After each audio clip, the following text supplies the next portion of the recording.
जय हिंद, नमस्कार दोस्तों, मैं हूं अरिजीत सिंह और आज के इस वीडियो हम बात करने वाले हैं electric field due to electric dipole के बारे में। हम इस वीडियो में हम जानेंगे कि electric field due to dipole dipole की वजह से एट द डिफरेंट पोजीशंस पे हमें इलेक्ट्रिक फील्ड कितनी मिलेगी और हम उसको कैसे फाइंड आउट करेंगे विद द फुल डेरिवेशन। इस वीडियो हम उस पर बात करने वाले हैं। हमारा टॉपिक है इलेक्ट्रिक फील्ड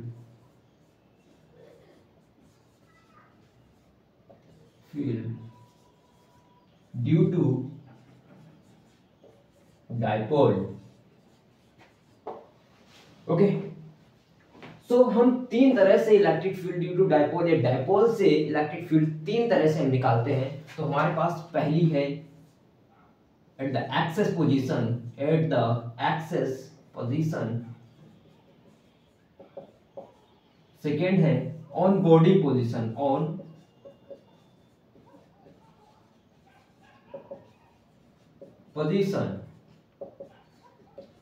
बॉडी पोजीशन मतलब perpendicular to the electric dipole. Okay, उस पॉइंट पे हम अगर हमारे पास कोई पॉइंट है, अगर वो परपेंडिकुलर है इलेक्ट्रिक डायपोल के, तो उसको हम बोलते हैं कि ऑन बॉडी पोजीशन है। थर्ड है हमारा एट द रैंडम पोजीशन,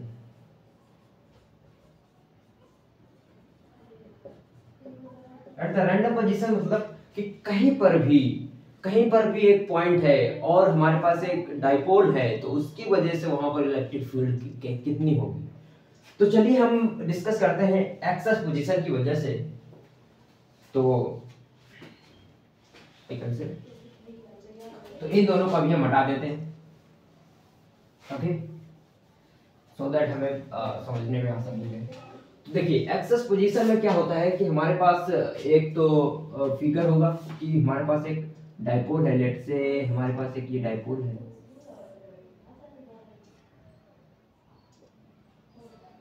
ठीक है, जो कि हमें पता है कि डायपोल जो होता है निगेटिव चार्ज से पॉजिटिव चार्ज की तरफ चलता है। अभी हमारे पास एक डायपोल है जिसको मैंने एक बहुत ही बड़ा, बहुत ही जूम करके यहाँ पर ये समझिए बनाया है, क्योंकि ये बहुत ही पॉइंट निग्लिजिबल एक पॉइंट की तरह होता है। डायपोल जो होते हैं वो एक पॉइंट की तरह होते हैं। देखिए, जैसे कि हमारे पास एक कंपाउंड बनता है NaCl, आपने देखा होगा। NaCl कैसे बनता है? सोडियम और क्लोराइड को मिलाकर फिर हम उसके रिएक्शन कराते हैं तो NaCl मिलता है। इसमें कोई दूसरा कंपाउंड ले लेंगे और यहाँ पर कोई एसिड ले लेंगे और फिर हम NaCl एक साल्ट है जिसको न्यूट्रलाइजेशन रिएक्शन से बनाते हैं। तो यहाँ पर क्या होगा कि एक स्लाइसली पॉजिटिव चार्ज होगा, इसके पास स्लाइसली नेगेटिव चार्ज होगा, जिससे हम एक तरह का एक डायपोल बनाते हैं, ठीक है। तो ऐसा ही कहीं यहाँ पर एक इलेक्ट्रिक डायपोल है जो कि नेगेटिव से पॉजिटिव की तरफ चलेगा, जिसमें इलेक्ट्रिक फील्ड, अगर मैं बात करूँ इसके खुद की इलेक्ट्रिक फील्ड की, तो ये opposite of the electric field चलता है, जबकि इलेक्ट्रिक फील्ड इस साइड पॉजिटिव से हमेशा नेगेटिव की तरफ टेंड करती है। लेकिन हम बात करेंगे चलिए इलेक्ट्रिक फील्ड की। तो मान लीजिए कि मेरा एक ये पॉइंट यहाँ पर है ऑन द एक्सेस पोजीशन, जो कि कहीं ना कहीं एक जो इसके करस्पोंडेंट एक पॉइंट है इस लाइन के। अगर मैं इसको एक्सटेंड करूं, ये मेरी एक, ठीक है, तो यहां पर मैंने बोला कि एक पॉइंट है P पर हमें इलेक्ट्रिक फील्ड फाइंड करनी है इस इलेक्ट्रिक डायपोल की वजह से। देखिए, एक ये है तो ये बहुत छोटा सा, लेकिन हम बोल देंगे, इसको जूम करके बनाए तो इसे बोल देंगे मेरे पास ये लेंथ है, जो पूरी टोटल लेंथ है डायपोल की वो 2L है। 2L हम यहाँ पर क्यों ले रहे हैं? क्योंकि हमें इससे आसानी रहेगी इसको सॉल्व करने में, इसको समझने में। तो फ्रॉम द मिडल इसको हम L और L पे डिवाइड कर देंगे। तो मैंने कहा इसके एक मिडल से, देखिए अगर कोई एक बॉडी है, ठीक है, वो बहुत ही पॉइंट है, तो क्या करेंगे, उसका हम जो मिडल ही होता है वहीं से तो हम डिस्टेंस लेते हैं। तो यहाँ इसके मिडल से हमने जो डिस्टेंस ली पॉइंट P तक, वो हमने कहा कि ये R हो जाएगी। तो मैंने कहा इस पॉजिटिव चार्ज से हमारी जो डिस्टेंस होगी वो इस नेगेटिव L को अगर हम माइनस कर देंगे तो उतनी हमारे पास आ जाएगी, जो R माइनस L हो जाएगी यहाँ से यहाँ तक।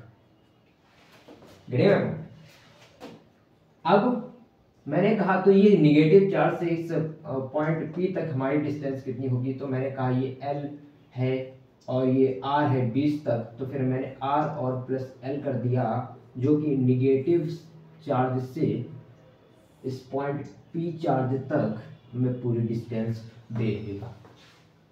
ओके, आई होप इतना समझ में आया होगा। अब हम देखते हैं कि भैया चलो इतना तो हमें समझ में आ गया, तो इसकी इलेक्ट्रिक फील्ड हम फाइंड आउट कैसे करेंगे। देखिए, इलेक्ट्रिक फील्ड फाइंड आउट करने के लिए हमें सिर्फ दो चीज़ों की ज़रूरत पड़ती है।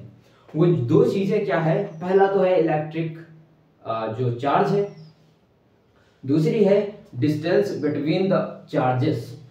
हमारे पास पॉइंट P है जो कि एक पॉइंट चार्ज है। पॉइंट चार्ज का जो मैग्नीट्यूड होता है वो 1 होता है, इसलिए हम उसको बोल देंगे कि हमारे पास है ये Q नॉट, या फिर हम इसको 1 से भी रिप्रेजेंट कर सकते हैं, 1, ओके, 1 कूलम। और ये मैंने कहा ये जो चार्जेस है ये प्लस का Q है, ये है माइनस का Q।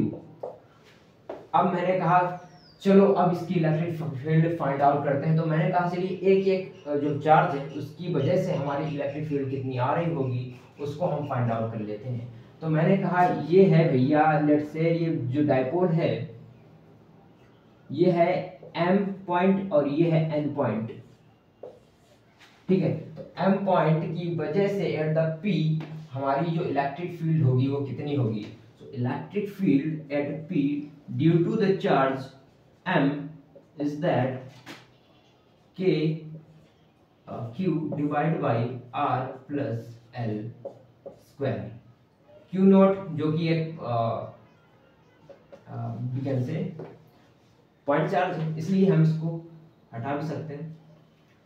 अब ये माइनस का चार्ज है तो मैं माइनस लगा दे रहा हूं। यहाँ पर जो माइनस है वो हमें रिप्रेजेंट करता है कि जो डायरेक्शन है ऑफ द इलेक्ट्रिक फील्ड या फिर ऑफ द फोर्स वो हमारी अपोजिट है। इलेक्ट्रिक फील्ड देखिए ये निगेटिव है ये पॉजिटिव है, तो कहीं ना कहीं हमारा जो इलेक्ट्रिक फील्ड होगा ये इस तरफ ये आ रहा होगा, और पॉजिटिव चार्ज की वजह से इलेक्ट्रिक फील्ड हमें इस तरफ मिल रही होगी। तो मैं कहूँगा कि electric field at P due to the charge N वो हमारी इस साइड होगी, और electric field at P due to the charge M हमारी इस साइड होगी। तो देखिए जो चार्ज पास में होगा उसकी वजह से इलेक्ट्रिक फील्ड कहीं ना कहीं ज्यादा होगी, और जिस चार्ज की डिस्टेंस कम होगी उसकी वजह से भी इलेक्ट्रिक फील्ड होगी वो ज्यादा होगी, ठीक है। तो इस चार्ज की इलेक्ट्रिक फील्ड इससे ज्यादा है, तो इससे हम इसको घटाएंगे। तो पहले तो हम उसको फाइंड आउट कर लेते हैं। तो M at P due to charge N is K Q divide by R minus L square. अब दोनों को क्या करेंगे हम विज्ञान से हम ऐड कर सकते हैं या फिर हम घटा सकते हैं। अगर हम ऐड दोनों को करेंगे तो सीधी सी बात है ना कि ये अपोजिट है, तो हम दोनों को ऐड कर सकते हैं, या फिर हम कह सकते हैं कि ये दोनों एक दूसरे के अपोजिट हैं, तो हम जो पॉजिटिव वाला है और ये जो निगेटिव वाला है तो इनको बराबर भी रख सकते हैं, ठीक है। तो फिर हम कहेंगे कि ई नेट जो हो जाएगी, ई टोटल हो जाएगी, वो हो जाएगा जो ज्यादा है K Q divide by R minus L square minus का K Q divide by R plus L square. तो देखिए के क्यू हम इसमें कॉमन ले लेंगे, K Q common 1 upon R minus L square minus 1 upon R plus L square also K Q. अब इसको रेशनलाइज और इसको इस इक्वेशन को हम सॉल्व करते हैं। तो देखिए अगर ये r माइनस एल स्क्वायर है, r प्लस एल स्क्वायर है, तो दोनों का इसमें हम स्क्वायर जो है उसको कॉमन ले लेंगे, और इसको पहले हम इस तरह से करते हैं r plus L square minus r minus L square upon r minus L plus r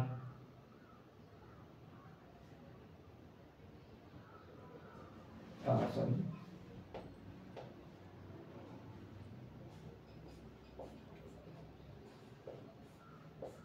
क्या हम इसको इस तरह से लिख सकते हैं, we can write like this, या फिर हमारे पास दूसरा विचार है क्या,